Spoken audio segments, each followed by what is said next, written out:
Subscribe कीजिए आपके अपने YouTube channel education for CBSE को और बेल आइकन को दबाइए ऐसे ही वीडियोस देखने के लिए।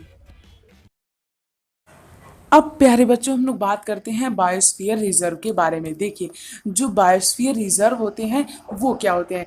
ये वो प्लेसेस होती हैं जो कि रिजर्व होती हैं जानवरों को क्या करने के लिए, प्रिवेंट करने के लिए। जैसे नेशनल पार्क, बायोस्फीयर रिजर्व्स और सेंचुरीज। ये क्यों खोली जाती हैं? ये इसलिए खोली जाती हैं ताकि जो एनिमल्स है वहाँ पे अच्छी तरह से बिना किसी नुकसान के क्या कर सके प्यारे बच्चों, वहाँ पे सरवाइव कर सके। अब हम लोग प्यारे बच्चों बात करते हैं फ्लोरा एंड फाउना के बारे में। कॉपी और पेन लिए ना, जो जो बताते जा रहा हूँ सब कुछ लिखते चलिए। बायोस्फीयर रिजर्व क्या होता है?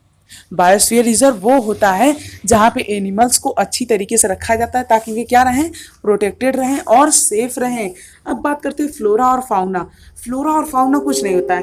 फ्लोरा मतलब होता है प्लांट्स, फाउना मतलब होता है एनिमल्स। यानी कि मान लीजिए ये हमारा इंडिया का कोस्टल प्लेन है, ठीक। अब इस एरिया में जितने भी जानवर रहते हैं इन्हीं हम लोग क्या कहेंगे प्यारे बच्चों, फाउना कहेंगे। और जितने भी प्लांट्स रहते हैं उन्हें हम लोग क्या कहेंगे प्यारे बच्चों, जितने भी प्लांट्स रहेंगे उन्हें हम लोग कहेंगे फ्लोरा। तो फ्लोरा और फाउना समझ में आया? ट्रिक है, याद कर लीजिए। फ्लोरा मतलब क्या होता है, प्लांट। फाउना मतलब क्या होता है, एनिमल। तो किसी भी पार्टिकुलर एरिया में किस प्रकार के एनिमल या फिर प्लांट पाए जाते हैं, किसी भी पार्टिकुलर एरिया में किस प्रकार के प्लांट या फिर एनिमल पाए जाते हैं, उसी को हम लोग क्या कहते हैं, फ्लोरा एंड फाउना। अब हम लोग बात करेंगे इंडेमिक स्पेसीज के बारे में। इंडेमिक स्पेसीज वो स्पेसीज होती हैं या फिर आप लोग कह सकते हैं वो प्लांट एंड एनिमल होते हैं जो कि बहुत ही रेयर मात्रा में पाए जाते हैं। मतलब कि endemic species are those species of plants and animal which are found exclusively in a particular area. मतलब जैसे कि हम लोग बात करते हैं जैसे कोई भी प्लांट्स एंड एनिमल हो सकता है, ठीक, समझ में आ रहा है ना। तो उसी को हम लोग क्या कहते हैं, इंडेमिक स्पेसीज कहते हैं। जैसे कि यहाँ पे दिखाया गया है कि एक जंगली आम कैसा होता है, मैंगो का ट्री कैसा होता है, और यहाँ पे दिखाया गया है स्क्वायरल के बारे में। ठीक है, क्लियर है, समझ में आ रहा है ना। यदि समझ में आ रहा है तो बहुत ही अच्छी बात। यदि आप लोग कोई भी डाउट हो प्यारे बच्चों तो आप लोग कमेंट हमें कर दीजिएगा, मैं उसका आंसर जरूर दूंगा।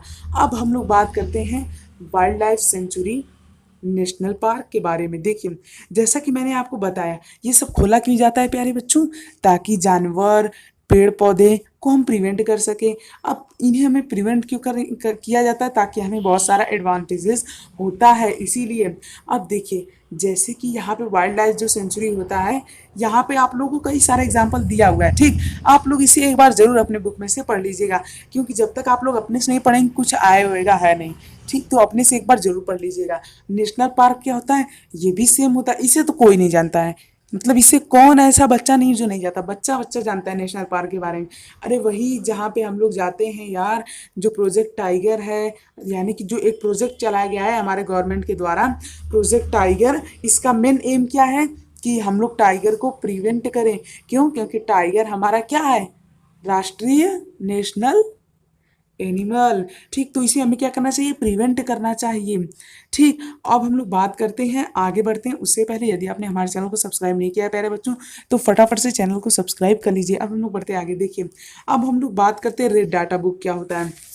रेड डाटा बुक का मतलब होता है कि इसमें कुछ ऐसे एनिमल्स के नाम लिस्टेड होते हैं जो कि अब जल्द ही क्या होने वाले हैं, खत्म होने वाले हैं, उनकी जान खतरे में है। जैसे कि जो हम लोग बात करते हैं डोडो के बारे में, ये सब होते हैं ना, तो इन सभी जानवरों को रेड डाटा बुक में लिखा गया है। क्यों? ताकि हमें इन्हें प्रिवेंट करना चाहिए। यदि हम इन्हें प्रिवेंट ना करें तो क्या होगा, ये हमारे संसार से, ये हमारी दुनिया से चले जाएंगे। जैसा कि डायनासोर गायब हो गए थे वैसे ये भी गायब हो जाएंगे। अब बात करते हैं इकोसिस्टम क्या होता है। An ecosystem is made up of all plant, animal, micro organism and area along with non-living components such as climate, soil, river and deltas। Ecosystem क्या होता है, मान लीजिए कोई एरिया है, यहाँ पे प्लांट्स जितने भी हैं, ट्रीज जितने भी हैं, रिवर्स जितने भी हैं, रॉक्स जितने भी हैं, ये सब क्या बनाते हैं, ये सब कहलाते हैं इकोसिस्टम। मतलब जितनी भी चीज़ें होती हैं किसी एक पार्टिकुलर एरिया में, उसे हम लोग क्या कहते हैं प्यारे बच्चों, इकोसिस्टम। तो लिख लीजिए इस पॉइंट को। अब बात करते हैं इंडेंजर्ड एनिमल।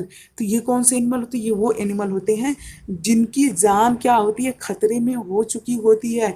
मतलब कि जब आप लोग इसे अपने बुक में पढ़ेंगे तो आप लोग को और अच्छे से समझ में आएगा। ठीक, अब मैं आप लोगों को जैसा समझा सकता हूँ वैसा तो कर दे रहा हूँ। जैसे कि भूजो जो होता है ये एक रिमाइंडेड होता है डायनासोर का, जो कि एक्सटिंक्ट हो चुका है, यानी हमारे संसार से खत्म हो चुका है। ठीक है, समझ में आए? तो इसी वजह से हमें जानवरों की बचाव करना चाहिए। तो बस इस चैप्टर में इतना ही। इसी तरह से हमारा ये चैप्टर खत्म होता है। यदि आप लोग यहाँ तक आ चुके हैं तो प्लीज़ हमारे चैनल को सब्सक्राइब कर लीजिएगा, ये बिल्कुल ही फ्री है, इसमें आपका कोई भी कॉस्ट लगने वाला है। और हमारे चैनल पे जरूर से विजिट कीजिए, वहाँ पे ऐसे ही ढेर सारे वीडियोस हैं, तो फटाफट से चैनल को सब्सक्राइब कर लीजिए प्यारे बच्चों।